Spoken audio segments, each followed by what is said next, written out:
The following broadcast is brought to you by Public House Media.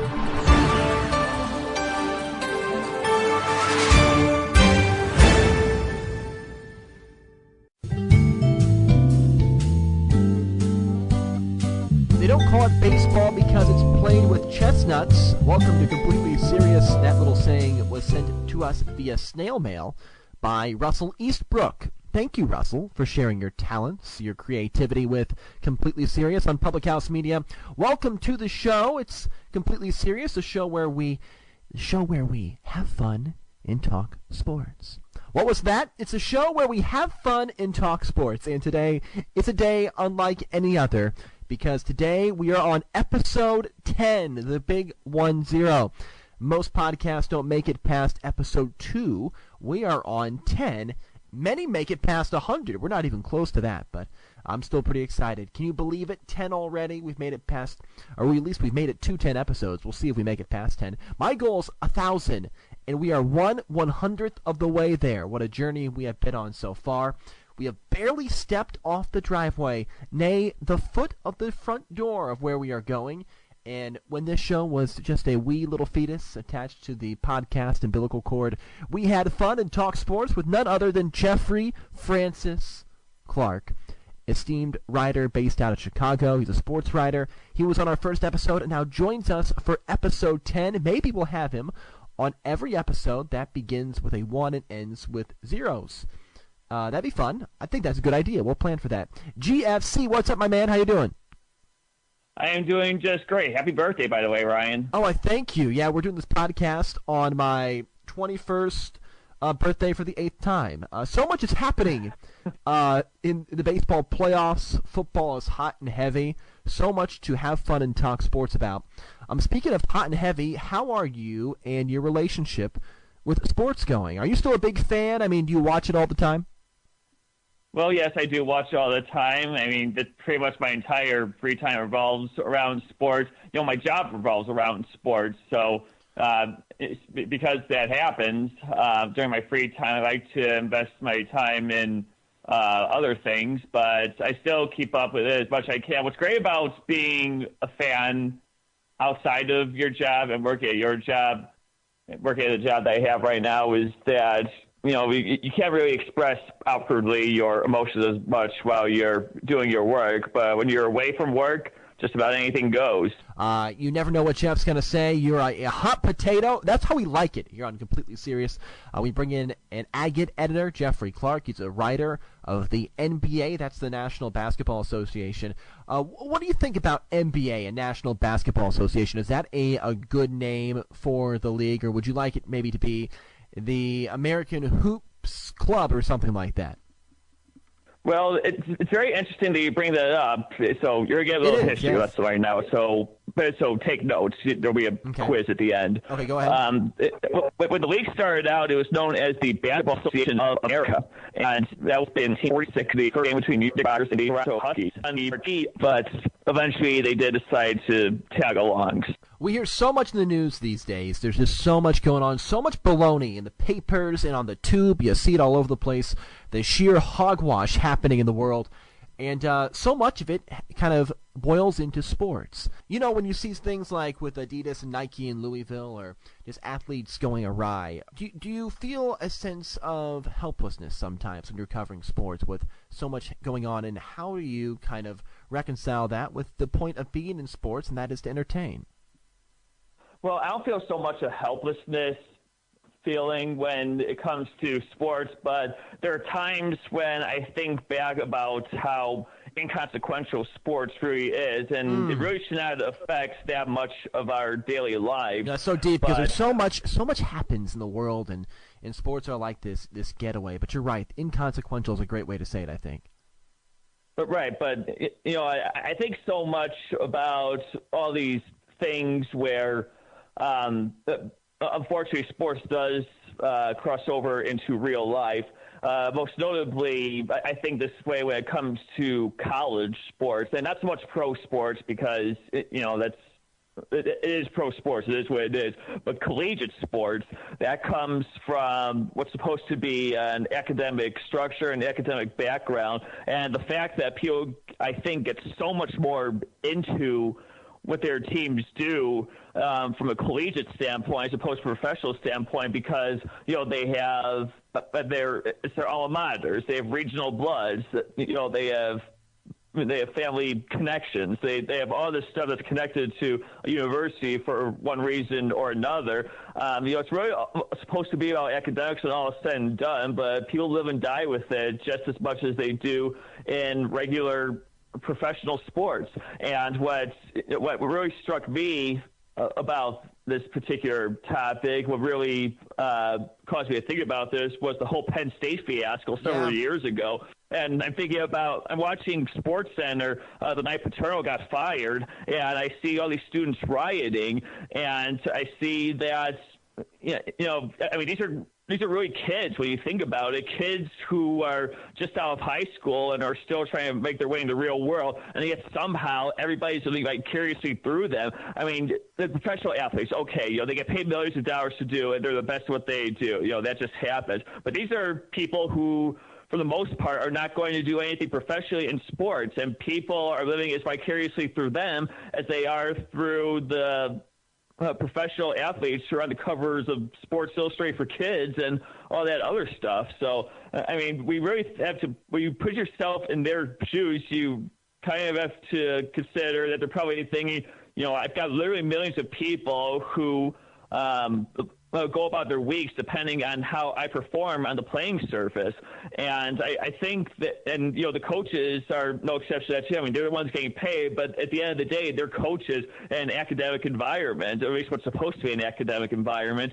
So, the fact that amateur athletes who are at a university supposedly to get an education, I know some go just because they have to tie themselves over before they go pro.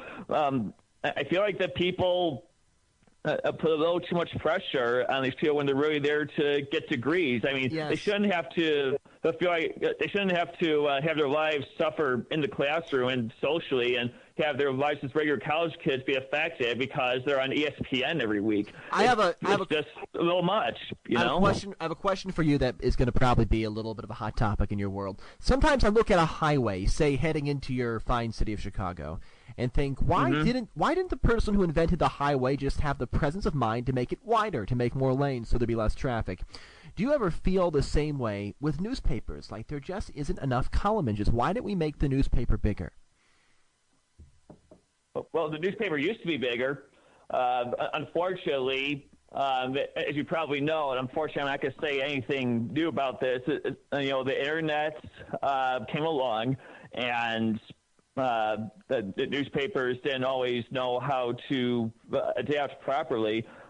So what it comes down to is newspapers cutting costs by whatever means they can, because they don't want to finish in the red. And the only way to finish in the black is to cut whatever means necessary from production without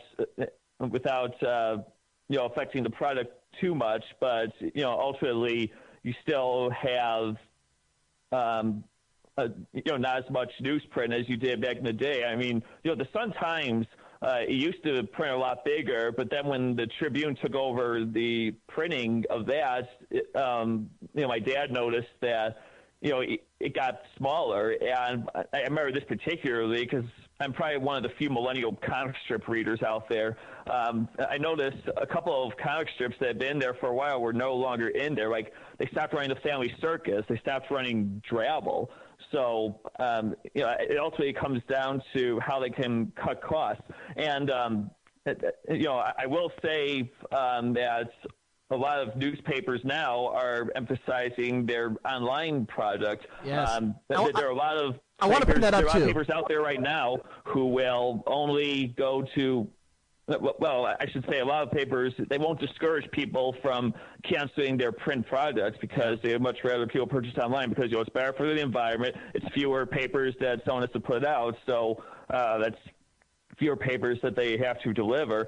So, it just comes down to how newspapers are dealing with the rise of the internet and how people are adapting to their daily lives. I mean, not a lot of people our age are reading newspapers right now, so they got to cut costs. And the best way to do that is by shrinking their product, whether by content, whether by newsprint, whether by size of the newspaper, whatever. But that's just their way of surviving for the moment. Jeff, I got a lot of questions for you. We're going to go through these pretty quickly. That kind of brings up my next point. Twitter is really the new newspaper, right? Twitter is the new newspaper. Mm-hmm. Can we finally call what I've been pushing for days on days, and just call it Twasper or Newsitter? What do you think about that? Let's combine the two. Twasper or Newsitter? Twitter is more tweeting out links and whatnot, just like Facebook is about posting links. Not everybody's on Twitter, but a lot more people are on Facebook. So I feel like if you're getting news from someplace, you're more likely to get it through Facebook because it feels like a combination of, both personal news from your friends and news that your friends find is important. And let's face it, what your friends are interested in, that's most likely what you're going to be interested in because, you share similar interests. So you want to see what they're interested in. You're thinking, maybe I'll be interested in this thing myself. So, Twitter, it has the national, you follow stuff to your liking, but I feel like with Facebook, you get to see more of what people around you are interested in, and you're probably interested in that too. But, of course, the most recent episode of South Park, it talked about how people believe everything on Facebook, even if it's fake. So you have to be very careful about what you read because, not all of it is trustworthy. I'm going to toss out a bunch of people, a bunch of professions. I want you to say if you think this profession should regularly tweet their thoughts. Does that make sense? We're going to go quick through these, too. Sure. Maybe give me a line of commentary with each. Journalist. Should a journalist regularly tweet their thoughts? Yes, they should because they know what's going on the inside, and people who are on the outside need to know what's going on. A comedian. Should a comedian regularly tweet their thoughts? Yes, I think they should because people need a laugh, and whether it's political, social, or whatever, people need to find humor in their lives. Should a doctor and or dermatologist and or OBGYN regularly tweet their thoughts? I think, yes, they should because doctors are one of the most respected professions out there, probably the most respected profession out there because you've got people's lives in your hands. So whatever people can use to improve their lives physically, emotionally, or whatever, I think they need to hear that. Should a priest regularly tweet his thoughts? I think they should because people need spiritual guidance in their lives as well. I know religion isn't for everybody, but people need to find comfort in whatever troubles they're going through right now. I mean, people go to church, but if you can't be in church, then you should hear it from somewhere. Should the President of the United States regularly tweet his thoughts? Oh, boy. Just generally speaking, or the one there right now? The one there right now. Oh, boy. How much trouble can I get into and how fast? My producer is handing me a piece of paper. He's saying we got to move on. Go away. Go. No, go away. Okay, go ahead. I pushed him away. Okay. All right. I'll be as uncontroversial as possible. I feel like that he needs to say what people need to hear, but not necessarily what he thinks all the time. I feel like that a filter is greatly needed, but I don't think that's happening anytime soon. If it hasn't happened by now, I don't think it's ever going to happen. If you were stuck on an island and you could only bring 4 athletes, who would they be? While you think about them, I'm going to give you mine. I'm going to give you my reasons. My number 1 pick is Serena Williams because she's strong and she's cunning. And she'd be great to capture things and build things, and I think she's the most versatile specimen maybe out there in terms of survival. And she's cold, hard tennis player who's gone through a lot of injuries, and I'd like her on an island with me. Number 2 would be Conor McGregor, even though I'm not a fan of Conor.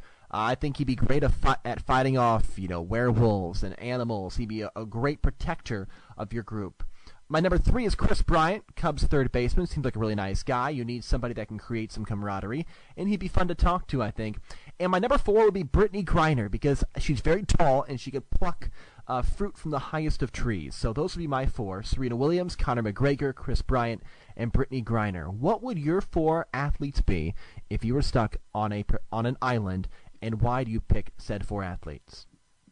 Well, I think my first pick would be LeBron James because he is a physical specimen, probably the most physical athlete the NBA has ever had, and at least he's the most physical who's expressed the most talent, at least done the most of this talent during that time. So you need somebody to do that. Number 2 is Katie Ledecky because she's probably the fastest swimmer that I've ever seen.